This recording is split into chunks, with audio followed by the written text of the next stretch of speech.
The moment that shriek tore through the Golden Oak Steakhouse echoing off crystalline marble, I swear my soul tried to crawl under the host stand and hide. I'd seen my share of Saturday night drama. Believe me, but nothing, and I mean nothing, could have prepped me for the stampede of rhinestones and perfume that barreled in that night, led by a woman whose blazer shimmered so hard it could have redirected a landing plane, and whose finger tipped with a nail like a switchblade zeroed right in on me. You ever have that instant gut feeling that you just became a legend for all the wrong reasons? That was me, James Harrington, manager of the fanciest steakhouse in Riverside, Colorado, suddenly in the crosshairs of Patricia Blackwood and her so-called book club from hell. Let me set the scene for you. 8 years running this place, and I've lived through bachelor parties with actual fires, brides hurling cakes at grooms, CEOs firing their entire board between the salad and the steak. I thought I'd seen it all. But Patricia, she was on another planet. The kind of woman who asks for the manager before she even sits down, who practically leaves a fog of Chanel in her wake that could violate the Geneva Convention, and whose voice could shatter glass, not from volume but pure, undiluted entitlement. The trouble started before anyone even sat down. My supervisor, Monica, was just checking reservations at the host stand, minding her business, when Patricia swept up with her army, all 25 of them, and declared they'd be needing our private dining room. Now that room, it's for 50 people or more, booked out weeks ahead, $500 fee, non-negotiable. But try telling Patricia that. Monica, bless her, tried to explain it all polite and by the book. Patricia's smile turned from Miss America to Darth Vader in 2 seconds flat. She demanded to see whoever was in charge. That'd be me. So I come over, rolling out my best customer service smile, the one that says, I'm not getting paid enough for this, but you can't actually say that out loud. Patricia launches into a speech about loyalty, even though the computer says this is her very first visit, and then claims our banquet fee is discrimination against book clubs, no less. I try to calmly explain the fee covers, extra staff setup, all the usual, but she starts talking about class action lawsuits. I should have seen it coming, but I caved a little, told them they could sit in the main dining room, no banquet fee, just please, please don't burn the place down. That was mistake number one. Because then these ladies, and I use the term ladies loosely, started shoving tables together in the busiest section of the restaurant, blocking servers, blocking exits, creating what our insurance agent would probably call a doomsday scenario. When I asked if we could scoot things over for, fire safety, Patricia accused me of segregation and threatened to call the ACLU. I swear I could feel my blood pressure climbing. Finally, we get them sort of settled. That's when Patricia snaps her fingers, actually snaps them like she's Queen of Versailles, and demands separate checks for everyone. But first, they want to sample every appetizer on the menu before ordering. Tony, our head server guy's got the patience of a Buddhist monk, gently explains, we can describe the dishes, but we don't do tastings. Patricia demands free appetizers as compensation for this inconvenience.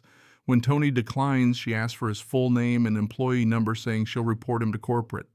The joke's on her, we're independent, there is no corporate, but I save that nugget for later. Then Babs, yes, she calls herself Babs, whips out her phone and starts taking pictures of Tony, claiming she's documenting evidence for Yelp. At this point, the night's only just begun. They send back a perfect steak for being too pink, then send the well-done one back for being too brown.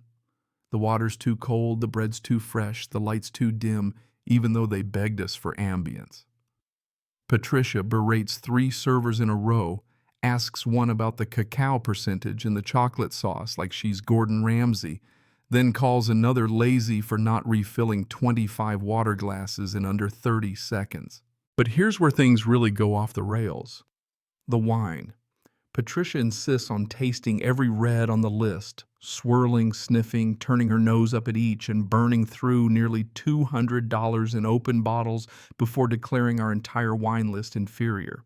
She then demands we produce a VIP bottle from a list that exists only in her mind.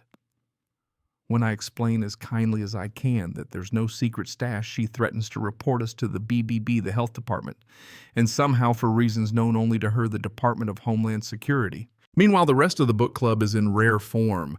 One finds a hair in her soup, blonde mind. You and everyone in our kitchen is a brunette or darker. Another claims her chicken is undercooked even after we show her the digital thermometer at 165 degrees. Then a third tries to waltz into our kitchen to supervise her gluten-free pasta, setting off alarms and nearly giving Chef Marcus, a former Marine, a heart attack. Every table in the restaurant is now watching this circus. I spot customers recording on their phones, and I overhear bets being placed on whether or not the cops will get called. Patricia, not done yet, decides the music is wrong, too loud, then too quiet, then not the right vibe. She actually tries to plug her own phone into the sound system and blasts gospel hymns at stadium volume. At this point, even the candles look like they want to quit. The checks arrive, remember? Separate for all, 25, and now Patricia wants a group discount for bringing so much business. I gently explain, nope, we're not Costco, but thank you. That's when Patricia goes full Broadway. She stands up, knocks over a glass of red wine, which splashes onto 3 tables, and yells loud enough for the next county to hear, "This is worse than Watergate." That line alone makes an old guy at table 12 laugh so hard he nearly chokes. But Patricia isn't done. She grabs Tony's arm as he's clearing plates, makes him drop an entire tray of dishes. Soup, broken plates, the whole 9 yards. Now grabbing an employee, that's assault. And thanks to our security cameras, we've got the whole show on tape.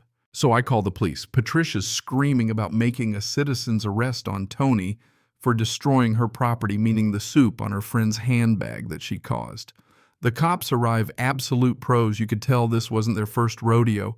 They review the footage, take statements, and then calmly let Patricia know she's being charged with assault, disturbing the peace, and criminal mischief. Her face, I'll never forget it. Shock, rage, that uh-oh realization all mashed into one. The rest of the book club, they scatter like cockroaches when the lights come on, tossing bills at tables and bolting for the door. Patricia, for her part, swears she'll sue us all straight to the mayor. 3 weeks later, I get the court ruling in the mail. Patricia Blackwood guilty on all counts. She's ordered to pay $3,000 in fines, do 100 hours of community service and food service, no less poetic justice, if you ask me, and is permanently banned from every business our hospitality group owns, which after a recent merger is a pretty long list. 47 restaurants, a dozen hotels, 6 catering outfits across 3 states. The cherry on top. She has to pay for all the broken dishes and write apologies to every staff member she insulted. 14 people by our count. The book club found a replacement by next week, and from what Monica heard at the grocery store, they now just take turns hosting at their own houses. Best decision they ever made. Oh, and just in case you're wondering if karma's real, when Patricia heard the amount of the fine, she fainted right there in court, smacked her head on the defendant's table, and had to be taken to the ER, where she complained about the care so much they had to escort her out too. You really can't make this stuff up. So here's the million-dollar question. If you were in my shoes, would you have handled Patricia any differently? Or is there just no winning with people like that? Drop your wildest customer horror stories or your thoughts on what real justice looks like down in the comments. And if you've ever worked in hospitality, hey, you've earned your stripes.